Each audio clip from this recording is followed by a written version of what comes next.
Salutations and good evening. I am here today with the new 2025 Honda Civic, or 2024. And this is my video essay. I will start with the most glaring feature, the color red. You may think, wow, that's really red. That reminds me of the first time I ever saw a dog boner. And you would be correct. It is equally shocking, and it leaves quite the impression. I've seen many people driving on the road flipping me off, thinking, that fucking loser in the red car just cut me off and he didn't even do it properly.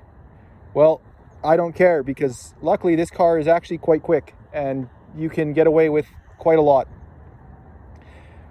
Some other very nice exterior features are the black accents.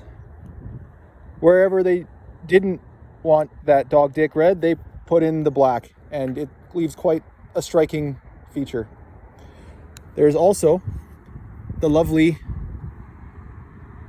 alloy rims. They are a nice mix of black and gray and leaves quite the striking resemblance. Otherwise, the car exterior has a lot of very nice smooth lines but hard angles.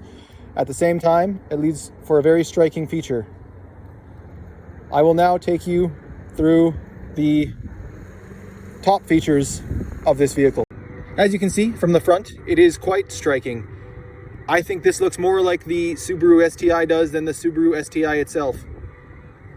I currently have the sunroof open, and so it pops up those roof diffusers, but overall a very clean finish and lovely car.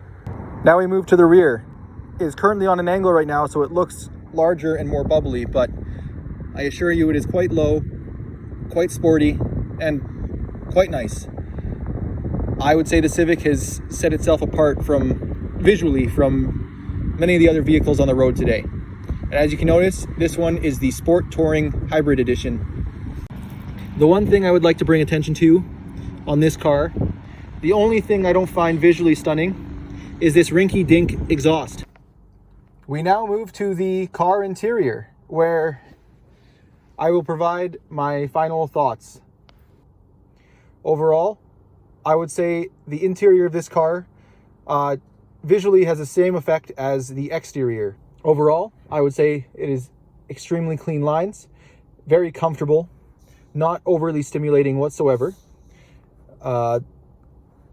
Many vehicles now have too much going on in the dashboard area and with the driver controls, and so it can get very stressful, especially when you're just trying to focus on getting to your 7-Eleven for a Slurpee and thinking about what flavors they might have there. You don't need the additional stresses of wondering what button to press, or what is beeping at me, or why can't I change anything here. But this car does not have that same problem. You can focus on the things that matter most. I will now take you on a tour of my favorite features and some features I dislike. You are now looking at the driver and passenger side of the car. And as you can see, the dash is very clean with this nice honeycomb pattern for the ventilation system. I think it is very pretty. Very good. Overall, all the other devices are very clean. There's a nice amount of physical buttons mixed with the electronic faces, leading to a very good driver experience. I only have a few complaints with the front end of the car here, and that mainly being the cup holders. There are only 2 cup holders. There are 2 slots there, but I would say they are more of bottle holders than they are for cups. You could not fit a cup in there and it would likely overflow and spill. So for the front end, you are pretty much left with those 2 cup holders. And that also takes me to the back end, where same issue, because of the window controls, you are blocked from that cup holder as well. So that only leaves the lowering arm on the 5th seat for the cup holders. So you only have 4 cup holders in this car in total. Very pathetic. Another glaring complaint I have for this vehicle is the gauge screens. As far as I can tell, you cannot change that left gauge from the battery output percentage to the RPM meter. I cannot see what RPMs the gas engine is putting out, and that bothers me to no degree. I cannot stand it. Otherwise, all other features are quite nice. The adaptive cruise control and the lane departure warning are some of the best that I have experienced. The overall comfort, ride noise, and quality of all felt tools is actually more akin to a BMW or a Mercedes. I find this car quite comfortable and quite relaxed. However, if you are looking for something extremely sporty like a Subaru Impreza STI or maybe the Ford Focus RS, this car does not have the same feel. I don't even know why they put sport on it. It's a very comfortable car for sure, but sporty, it feels a little lacking. My closing comments on the Honda Civic Sport Touring is, why even have sport in the title? Why even have words? Words mean things. You cannot take words and just put them in things without embodying the meaning.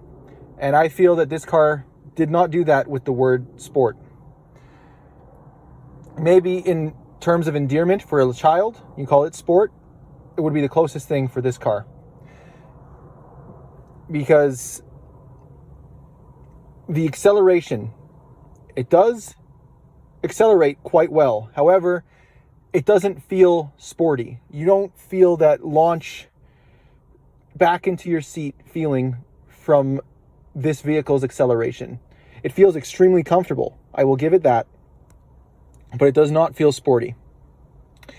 The sound from the vehicle, I would like to redirect the attention again to that rinky-dink exhaust, and I will bring up that it does not sound very sporty.